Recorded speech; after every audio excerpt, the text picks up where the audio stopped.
Dengan penjagaan dari tim anti bandit Polrestabes Palembang, Maitan Riksa dibawa ke ruang pemeriksaan setelah ditangkap di rumahnya dengan sangkaan pembunuhan. Tersangka diburu polisi setelah pembunuhan yang dilakukannya pada Adi Saputra, seorang calon pengantin ketika sedang makan di warung. Belakangan tersangka diketahui adalah tetangga korban yang saat ditangkap tak melakukan perlawanan. Dari penangkapan tersangka, polisi menyita pisau yang digunakan untuk menusuk korban. Aku ini kan yo memang dari nakal. Yo. Gawe aku maling kan.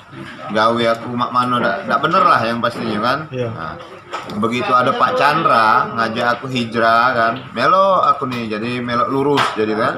Melo situ terus kan berhijrah kan. Mungkin ndak setuju kan, mau nyinggung aku bersorban, pakai jubah kan, ndak setuju mungkin. Jadi dia ajak uang, dikit-dikit ngam, Ustaz, gorengan tak, dikolai uang kan, aku masih kutahan. Jadi ndak ngomong lagi aku, ndak tebeng aling lagi begitu. Ini dia ajak lagi, aku pegang kursi langsung 10 jam itu kan.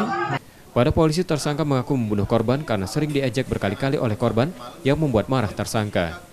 Motifnya ini sudah perselisihan antara korban dan tersangka karena memang sudah memiliki dendam sebelumnya, sehingga pas kemarin ada keributan terjadilah penusukan oleh tersangka terhadap korban yang korban meninggal dunia.